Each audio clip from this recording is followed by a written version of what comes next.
వీర సైనికులారా, సుఖంలో దుఃఖంలో, చీకటిలో వెలుతురులో, జయాపజయాల్లో ఎన్నడూ మిమ్మల్ని విడువను. సదా మీతోనే ఉంటాను. నేను ఇప్పుడు మీకేమీ ఇవ్వలేకపోవచ్చు. కేవలం ఆకలి దప్పికలు, బలవంతపు సైనిక విన్యాసాలు లేదా యుద్ధంలో మరణించడం, ఇవే ప్రస్తుతం మన ముందున్నవి. ఈ మార్గం ఎంత దుస్తరమైనా మన భవిష్యత్తులో విజయం, స్వాతంత్రం అనే ఫలాలు ఎదురు చూస్తున్నాయి. నా సోదర సైనికుల్లారా, మన లక్ష్యం భారత స్వాతంత్రం. మన యుద్ధ నినాదం చలో ఢిల్లీ. యుద్ధం తర్వాత మనలో ఎందరం మిగులుతామో తెలియదు. మిగిలిన సమరవీరులైన ఢిల్లీలోని ఎర్రకోట దగ్గర కవాతు చేయాలి. అంతవరకు మన బాధ్యత నెరవేరనట్టే. భారత స్వాతంత్ర సముపార్జన కొరకు భారత జాతీయ సైన్యం, ఇండియన్ నేషనల్ ఆర్మీ బయలుదేరిన సందర్భంగా అలు పెరుగని పోరాటం సల్పి భారత స్వాతంత్ర సమర వీరుల్లో అగ్రగణ్యుడిగా గణితికెక్కిన నేతాజీ సుభాష్ చంద్రబోస్ పలికిన పలుకులివి. భారతదేశ దాస్య శృంఖలాలను తెంచి బ్రిటిషోళ్ల నుండి భారత్ను విముక్తం చేయడానికి జపాన్ సాయం కోసం ఎవరికీ కనిపించకుండా నీటిలో 3.5 నెలలు అంటే 100 రోజులు పైగా జలాంతర్గామి సబ్మెరైన్లో ప్రయాణించిన ధీశాలి అయిన దేశభక్తుడు, బ్రిటిషు గూఢచారుల కంటపడకుండా ఒక దేశం నుండి మరొక దేశం, బర్మా నుండి సింగపూర్ వరకు విమానంలో వెళితే దొరికిపోతానేమోనని కాలినడకన దేశ విముక్తి కోసం ప్రయాణం చేసిన అపర దేశ ప్రేమికుడు సుభాష్ చంద్రబోస్. బోసును మించిన దేశప్రేమి అంటే దేశాన్ని ప్రేమించేవారు ఎవరైనా ఉన్నారా? అందుకే ఆయన జన్మదినమైన జనవరి 23వ తేదీని దేశప్రేమి దివస్గా జరుపుకున్నాం. 2021 నుండి నేతాజీ అవక్రమ పరాక్రమానికి నిదర్శనంగా ఈ దేశప్రేమి దినోత్సవాన్ని పరాక్రమ దివస్గా జరుపుకుంటున్నాం. 1897వ సంవత్సరం జనవరి 23వ తారీఖున ఒరిస్సాలోని కటక్లో సంపన్నుడు ప్రఖ్యాత బెంగాలీ లాయర్ జానకీనాథ బోస్, ప్రభావతీదేవి అనే పుణ్య దంపతులకు 9వ సంతానంగా సుభాష్ చంద్రబోస్ జన్మించాడు. పువ్వు పుట్టగానే పరిమళిస్తుందన్నట్లు బోసు పాఠశాల దశలోనే భారతదేశానికి స్వాతంత్రాన్ని తెస్తా అని కాగితంపై రక్తంతో రాశాడట. ఆయన పెరిగి పెద్దయ్యాక మీ రక్తాన్నివ్వండి, మీకు స్వాతంత్రాన్నిస్తా, you give me blood, I will give you freedom అని నినదించాడు. 1920లో తండ్రి కోరిక మేరకు Bose ICS, Indian civil services, నేటి ఐఏఎస్ లాంటిది, ఐసిఎస్ సెలక్షన్కు వెళితే భారతీయుడైన బోస్ సెలెక్ట్ కాకుండా ఉండాలని బ్రిటిష్ అధికారులు శత విధాల ప్రయత్నం చేసి కఠినాతి కఠినమైన ఇంటర్వ్యూ నిర్వహించారట. ధీశాలి అయిన బోస్ ఆ ఇంటర్వ్యూని అవలీలగా ఎదుర్కొని ఐసిఎస్లో సెలెక్ట్ అయ్యి కలెక్టర్ స్థాయి పదవిని సంపాదించాడు. అయితే బ్రిటిష్ ప్రభుత్వం భారతీయుల ఎడ ప్రవర్తిస్తున్న తీరు నచ్చక బ్రిటిష్ ప్రభుత్వానికి సేవలు అందిస్తూ బానిస బ్రతకడం హీనమని భావించి బోస్ ఐసిఎస్ పదవిని తృణప్రాయంగా పరిగణించి పరిత్యజించాడు. అటుపై చిత్తరంజన్ దాస్ స్థాపించిన విద్యాసంస్థలో ప్రధానోపాధ్యాయుడిగా చేరాడు బోస్. దాంతో ప్రధానోపాధ్యాయుడు చేయాలన్న బోస్ కల ఫలించినట్లయింది. తర్వాత సుభాష్ చంద్రబోస్ చిత్తరంజన్ దాసును గురువుగా స్వీకరించి జవచచ్చిన చేతులతో రాదు స్వతంత్రం, బిగించిన పిడికళ్లతో గర్జించాలి అని సమర శంఖాన్ని పూరించి భారతీయుల్లో స్వేచ్ఛా స్ఫూర్తిని రగిలించి బ్రిటిష్ ప్రభుత్వానికి సింహస్వప్నమై కంటి మీద కునుకు లేకుండా చేశాడు. 1937లో బోస్ తనకు కార్యదర్శిగా ఉన్న ఆస్ట్రియా వనిత ఎమిలీ షెంకెల్ను వివాహం చేసుకొని ఒక ఆడపిల్లకు జన్మనిచ్చి ఆమెకు అనిత అని పేరు పెట్టారు. ఒకవైపు గాంధీ, నెహ్రూ తదితర నాయకులు అహింసా పద్ధతిలో స్వరాజ్యం సాధించాలని పోరాటం సాగిస్తుంటే బోస్ మాత్రం సాయుధ పోరాటం ద్వారా ఆంగ్లేయులను దేశం నుంచి తరిమి కొట్టాలని అభిప్రాయపడ్డాడు. మార్గం ఏదైనా మాతృదేశ విముక్తే వారి ధ్యేయం. ఈ స్వాతంత్ర యజ్ఞంలో ఎందరో వీరులు సమిధలయ్యారు. ఎందరో వీరుల త్యాగఫలం మన నేటి స్వేచ్ఛకే మూలధనం. వారందరినీ తలచుకొని మన మానస వీధిని నిలుపుకొని, వారందరినీ తలచుకొని మన మానస వీధిని నిలుపుకొని. బోస్ 2 సార్లు జాతీయ కాంగ్రెస్ అధ్యక్షుడిగా ఎన్నికైనా గాంధీజీతో సిద్ధాంతపరమైన అభిప్రాయ భేదాల వల్ల ఆ పదవికి రాజీనామా చేశాడు.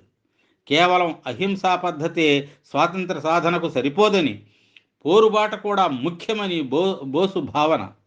ఆ అభిప్రాయంతోనే ఆల్ ఇండియా ఫార్వర్డ్ బ్లాక్ అనే రాజకీయ పార్టీని కూడా స్థాపించాడు బోస్.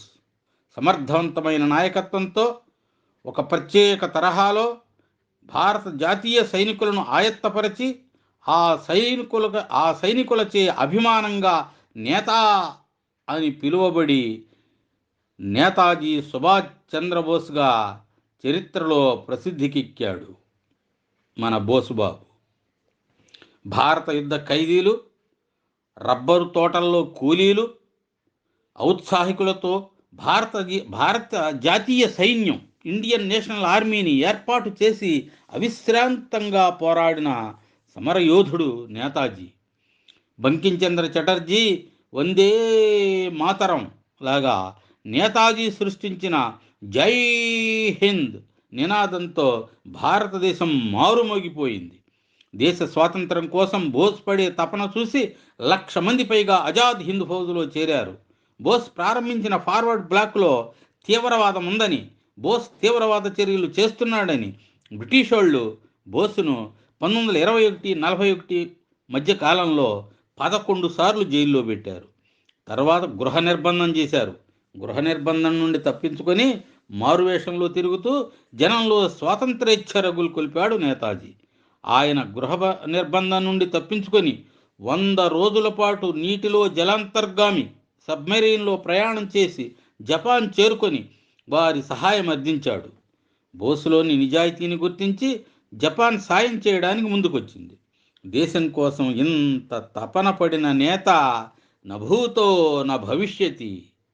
ఈ విషయాన్నే మైకేల్ ఎడ్వర్డ్స్ తాను రచించిన the last years of British India అనే గ్రంథంలో ఇలా అంటున్నాడు: ఒకే ఒక్క ప్రముఖ భారతీయ నాయకుడు మాత్రమే భిన్న హింసాత్మక పదాన్ని అనుసరించాడు. ఒకే ఒక్క ప్రముఖ భారతీయ నాయకుడు మాత్రమే భిన్న హింసాత్మక పదాన్ని అనుసరించాడు. ఒక విధంగా భారతదేశం మరే ఇతర నాయకుడి కంటే ఆయనకే ఎక్కువ రుణపడి ఉంది. ఒక విధంగా భారతదేశం మరే ఇతర నాయకుడి కంటే ఆయనకే ఎక్కువగా రుణపడి ఉంది అని నేతాజీని ఉద్దేశించి ఆయన వ్రాసిన వ్రాతలు సదా స్మరణీయం. స్వాతంత్రోద్యమ దూత నేతాజీ మన నేత, సూరశ్రేణులకెల్ల భ్రాత, భారతి అయ్యే ఈ నేతతో పునీత, భారతి అయ్యే ఈ నేతతో పునీత. నేతాజీ జర్మనీ సాయం కూడా పొందాలని 2 నెలలు పడరాని పాట్లు పడి బుద్ధిబలంతో జర్మనీ చేరుకున్నాడు. జర్మనీ నియంత హిట్లర్ సాయం అందించడానికి ఒప్పుకున్నాడు. 1939లో ప్రారంభమైన రెండవ ప్రపంచ యుద్ధం కారణంగా ఆంగ్లేయుల్ని దెబ్బతీయడానికి ఇది సువర్ణావకాశంగా భావించాడు నేతాజీ. దేశానికి స్వాతంత్రం వచ్చే వరకు ఒక తాత్కాలిక ప్రభుత్వం అవసరమని, ఈ తాత్కాలిక ప్రభుత్వం ఆధారంగా చేసుకుని ఆంగ్లేయులతో చివరి వరకు పోరాటం సాగించాలని నేతాజీ జపాన్ ప్రభుత్వం అందించిన సైనిక ఆర్థిక దౌత్య సహకారంతో ఆజాద్ హింద్ ఫౌజ్ ప్రభుత్వాన్ని సింగపూర్లో స్థాపించి తను ప్రధానమంత్రిగా జనం ఎదుట ప్రమాణం చేశాడు. ఆజాద్ హింద్ ఫౌజు దళపతి నేతాజీ, అఖండ భరత జాతి గన్న మరో శివాజీ. 1943 డిసెంబర్లో నేతాజీ అండమాన్ నికోబార్ దీవులు జయించాడు. తర్వాత కోహిమా, టిడ్డెం, కాలాంగ్ మొదలైన ప్రదేశాలు చేజిక్కించుకున్నాడు.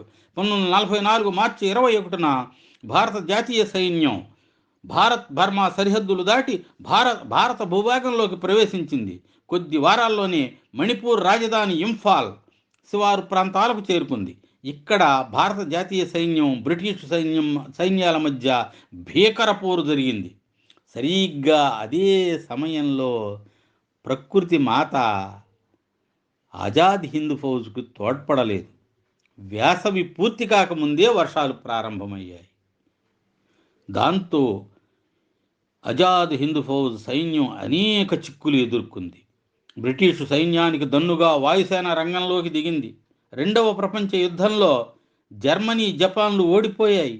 1945లో జపనీస్ నగరాలు హిరోషిమా, నాగసాకీలు అమెరికా అణ్వస్త్రాల దాడిలో భస్మీపటలమయ్యాయి.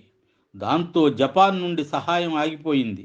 ఆజాద్ హింద్ ఫౌజ్కి జపాన్ వారి నుండి ఏదో రకమైన సహాయం పొందేటట్లు వారితో మాట్లాడేందుకు నేతాజీ బర్మా నుండి కాలినడకన ప్రయాణం చేసి సింగపూర్ చేరుకున్నాడు. అక్కడి నుండి 1945 ఆగస్టు 18వ తేదీన ఫార్మోజా దీవిలోని తైపే విమానాశ్రయం నుండి బయలుదేరి టోక్యో వెళ్లేందుకు విమానంలో బయలుదేరాడు. ఆ విమానం బయలుదేరిన కొద్దిసేపటికే కూలిపోగా గాయాలతో నేతాజీ ఒక జపాన్ ఆసుపత్రిలో మరణించినట్లు జపాన్ వార్తా సంస్థ ప్రకటించింది. ఇటీవల సుభాష్ చంద్రబోస్ మేనల్లుడు ఆశీష్ రే కూడా 11 వేరువేరు దర్యాప్తులు క్రోడీకరించి బోస్ మరణాన్ని 1945 ఆగస్టు 18వ తేదీగానే ధృవీకరించాడు. అంటే నేతాజీ కేవలం 48 ఏళ్లకే కీర్తిశేషుడైనట్లు. కానీ భారత ప్రభుత్వం ఇప్పటికీ ఆయన మరణాన్ని ధృవీకరించలేదు. జయంతే గాని వర్ధంతి లేని మహానాయకుడు సుభాష్ చంద్రబోస్. భరతమాత దాస్య శృంఖలాలు ఛేదించడానికై తన సర్వస్వాన్ని త్యజించి క్షయవ్యాధితో బాధపడుతూ కూడా దేశం కోసం తన తుది రక్తపు బొట్టును వెచ్చించిన ఘనుడు నేతాజీ.